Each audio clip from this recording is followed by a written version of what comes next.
Bonjour, c'est Aurélie. Je te retrouve aujourd'hui dans un épisode de podcast où je te propose de parler de ce que signifie être une femme en 2024.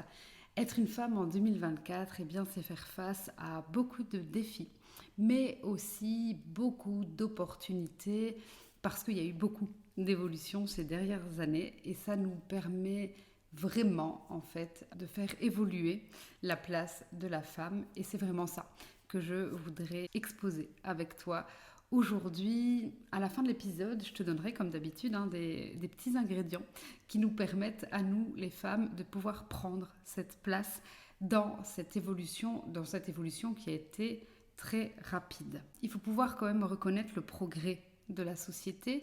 C'est quand même grâce à ça et grâce à tout ce que les femmes avant nous ont pu faire qu'aujourd'hui il y a quand même beaucoup plus d'égalité des sexes. Alors il y a encore du travail, mais là on est dans les progrès. Et donc oui, au niveau des progrès, il y a quand même beaucoup plus d'égalité de sexe. Les femmes ont quand même beaucoup plus de leadership. Donc on voit quand même de plus en plus de femmes être entrepreneuses. Il y a quand même beaucoup plus de femmes qui se permettent d'être vraiment qui elles sont aujourd'hui. Et puis parallèlement à ça, il y a des défis auxquels elles doivent faire face parce que justement, le fait d'avoir toutes ces nouvelles opportunités, de pouvoir être femme dans plein de domaines, ça augmente la charge mentale, tout simplement. Ces dernières années, on entend beaucoup parler de cette charge mentale. Alors, il n'y a pas une recette miracle pour diminuer la charge mentale, mais ça n'empêche que c'est vraiment un défi pour les femmes qui prennent cette place. Et donc, il faut vraiment le mettre en avant, selon moi. J'ai travaillé pendant pas mal d'années dans le secteur de la santé mentale. Et c'est vrai que c'est important. On parle de burn-out aujourd'hui, on n'en parlait pas du tout. Avant, les femmes cherchent vraiment de plus en plus à s'épanouir. Elles ne savent pas forcément par où passer pour y arriver. Et donc, je pense que ça, c'est vraiment un gros défi et un beau défi pour pouvoir être femme aujourd'hui en 2024. Et donc, je pense que c'est vraiment un beau défi pour pouvoir être femme aujourd'hui en 2024. C'est d'ailleurs dans ce cadre-là que j'ai créé le programme Time to Love. Time to Love, c'est un programme justement où on apprend à s'aimer, où on apprend à se connecter à soi sans augmenter cette charge mentale. Justement, c'est hyper important de ne pas s'en rajouter. Donc oui, je suis 100% pour l'épanouissement, mais je suis aussi 100% pour ne pas s'ajouter de charge mentale. C'est autre chose qui me paraissait important à dire aujourd'hui. Et puis face à tout ça, c'est vraiment pour moi des opportunités. Les femmes qui nous ont précédées, elles ont vraiment fait preuve de beaucoup de force et de courage. Donc merci à nos mères, à nos grands-mères, à nos arrière-grand-mères de nous permettre ça aujourd'hui. Elles ont vraiment eu beaucoup de résilience malgré tout ce qu'elles ont pu vivre. La société est plus du tout la même qu'hier. Et donc voilà, un grand merci à elles pour ça. Alors oui, la société, elle a aussi beaucoup joué un rôle là-dedans parce que il y a eu beaucoup d'évolutions. Donc il y a eu plein de mouvements. Il y a eu le mouvement MeToo, il y a eu le mouvement Balance ton porc. Et c'est vraiment des mouvements qui ont permis de mettre en avant la condition des femmes et qui a vraiment permis de rétablir les choses. Aujourd'hui, les femmes ont ce droit à la parole. Aujourd'hui, les femmes ont ce droit à l'action. Et donc, c'est hyper important de pouvoir s'en saisir, mais de pouvoir s'en saisir pour qui on est et pas pour les autres. Ça pourrait être le cas. Si ce n'est pas une cause pour vous, c'est complètement OK. Mais par contre, en tant que femme ou en tant que mère ou en tant que même époux de femme ou fils de femme, je pense que c'est quand même important de se dire OK, il y a à la fois des défis, il y a à la fois des opportunités et comment on fait pour aller au-delà de ça dans cette évolution qui est hyper rapide. Cette évolution qui est hyper rapide, elle nous amène quand même à se dire qu'il y a une adaptation qui est nécessaire parce que notre cœur, nos mémoires sont encore à hier. Donc une femme, elle est encore connectée à sa mère, à sa grand-mère, à son arrière-grand-mère et à tout ce que les générations passées ont vécu. Et puis parallèlement à ça, on est confronté à ce champ des possibles, à ces opportunités. Et parfois, c'est pas évident parce qu'on veut être en loyauté aux générations passées et en même temps on veut se saisir de ce qui est là. Et donc aujourd'hui on peut vraiment être très en dualité, être très en ambivalence par rapport à ça, et c'est pas toujours évident.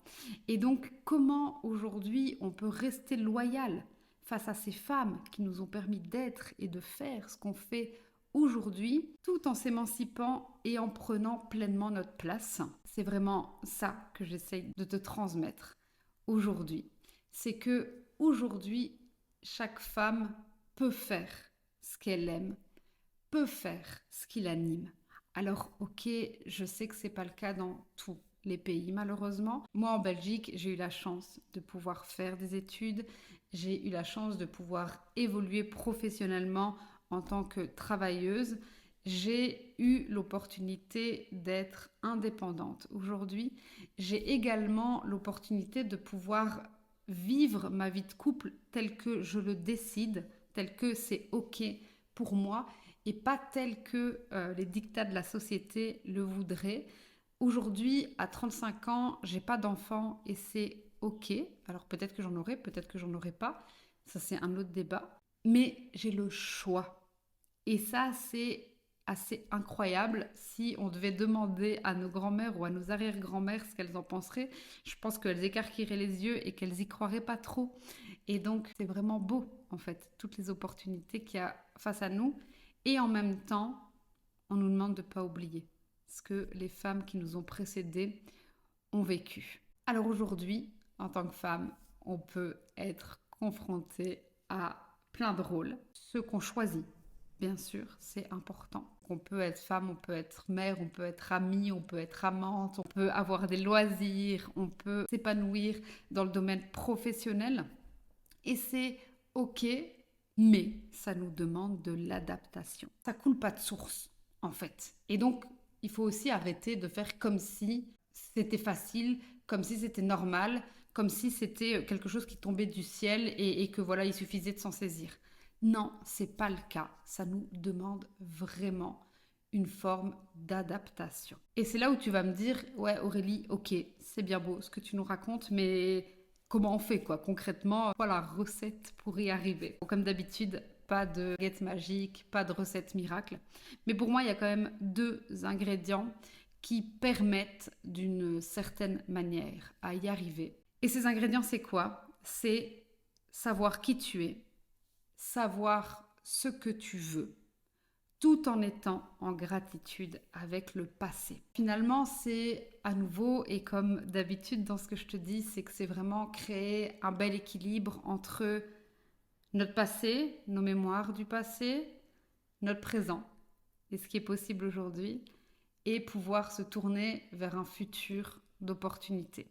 Et pour moi, vraiment, ça vient de qui on est, de ce qu'on veut, tout en étant très en gratitude, vraiment ne pas oublier ça, pas tourner le dos au passé et pouvoir dire à nos générations passées, ben merci en fait de nous offrir ces belles opportunités aujourd'hui. Alors si c'est quelque chose qui te parle, c'est ce qu'on verra vraiment en profondeur dans l'atelier qui s'appelle Comment s'épanouir dans notre vie privée, donc dans toutes les sphères de notre vie privée et de notre vie professionnelle. Et pourquoi l'évolution de la société nous confronte du coup à nos lignées féminines. Et donc pendant cet atelier, on fera vraiment le lien entre nos lignées féminines, ce qui s'est passé par le passé, nos mémoires transgénérationnelles et ce qu'on vit aujourd'hui. Parce que parfois le blocage qu'on peut vivre aujourd'hui en tant que femme, eh bien c'est lié justement à cette loyauté qu'on a envers les femmes qui étaient là avant nous. Et donc on va vraiment mettre les deux en lien pour pouvoir vraiment se dire, mais en fait on peut aujourd'hui s'épanouir pleinement. C'est complètement ok. Donc si tu te sens appelé par ça, eh bien je te mets le lien en description. Alors pour terminer, je te dirais qu'être une femme en 2024, eh bien c'est un beau défi et c'est une très belle source d'inspiration. Je t'invite vraiment à continuer ce chemin, ce magnifique chemin, à pouvoir t'épanouir dans tous les domaines de ta vie. La place de la femme, elle est bel et bien à valoriser en 2024. Ce qui est aussi important, c'est que la place de l'homme aussi reste à continuer à valoriser en 2024 parce que c'est vraiment cet équilibre entre le masculin et le féminin qui nous permettra je pense, de pouvoir s'épanouir pleinement à terme. Alors, je te remercie beaucoup de m'avoir écouté jusqu'à la fin dans cet épisode de podcast. Si tu as aimé, comme d'habitude, eh bien, like, commente, n'hésite pas à t'abonner et à partager autour de toi. Et puis, on se retrouve la semaine prochaine pour un nouvel épisode.